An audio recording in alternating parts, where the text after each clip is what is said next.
গ্রাহক সেবা কেন্দ্রে কোটি টাকার প্রতারণা, বাঁকুড়ার জয়পুরে ব্যাংক শাখার তুমুল বিক্ষোভ, গ্রেফতার ৩।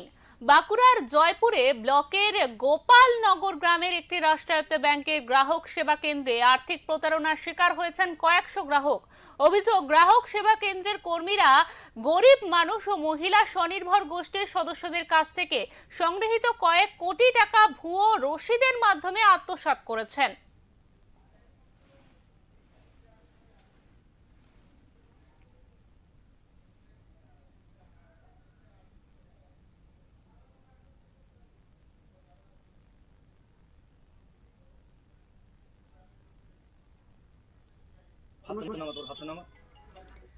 টাকা খোয়ানোর খবর জানাজানি হতেই আজ প্রতারিত গ্রাহকরা জয়পুর শাখার জড়ো হয় এবং তুমুল বিক্ষোভ দেখায়। সেখানে পরিস্থিতি সামাল দিতে পুলিশ মোতায়েন করা হয়।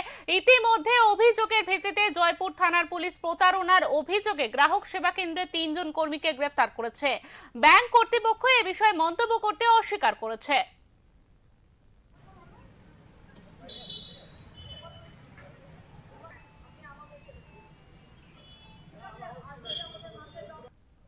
পিএনবির যে শাখা সিএসপি, ওখানে আমাদের টাকা জমা করা হয়েছিল।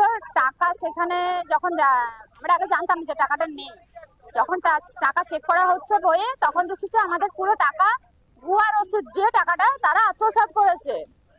সিএসপি মানে ছেলেরা ৩ জনে, আমাদের গোপালনগরের পিএনবির যে শাখা, সেখানে যে ৩ জন সিএসপি থাকে, সেই ৩ জন সিএসপি।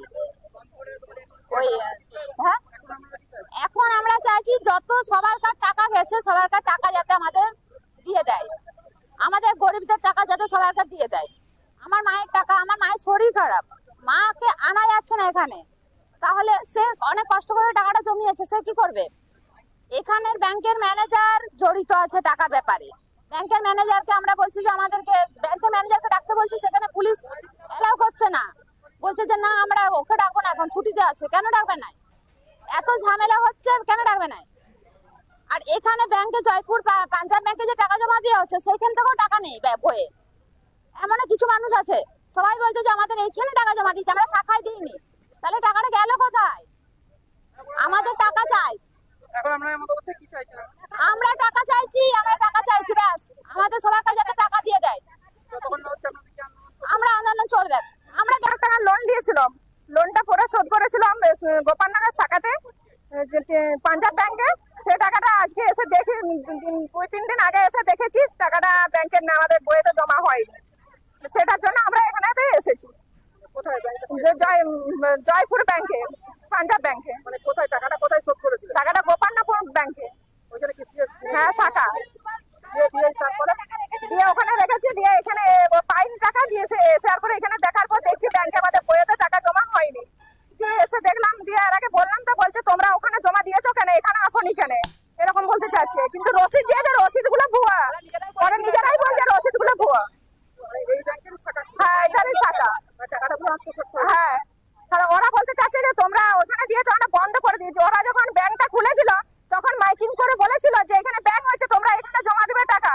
এখন বলতে চাচ্ছে যখন বন্ধ করে দিয়েছিল, আমরা কাছে জানাইনি, আমরা কি জানিছিল যে বলছে নোটিশ দিয়েছিলাম, নোটিশ করা দিয়েছিল, কেউ কখনো দেখেনি। এখন ব্যাংকে কি বলছে? ব্যাংকে বলছে ম্যানেজার নাই, ম্যানেজার বাইরে গেছে, ছুটি নিয়েছে, ম্যানেজার আসুক তারপরে বুঝবো।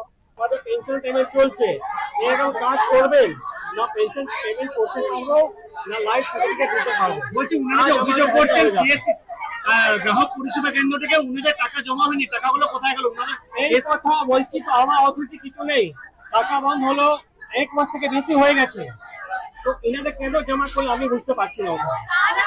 না, উনাদের অভিযোগ, উনারা যদি গ্রাহক পরিষেবা কেন্দ্রে টাকা জমা দেওয়ার পর সেই টাকা যদি ব্যাংকে জমা না দেওয়া হয়, তাহলে ব্যাংকে কোথায়? ওখানে সিস্টেম কি আছে? টাকা জমা করবে, তারপরে নেক্সট আপডেট করবে পাসবুকে, করলো ইনাদের।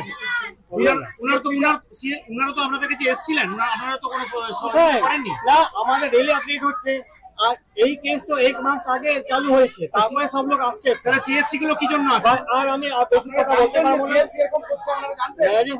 ব্রাঞ্চের আসলে, সার্কেল অফিসের হেড লোক আসলে তারপরে আপনাদের সিএসসি এরকম করছে, আমি বলতে পারবো না।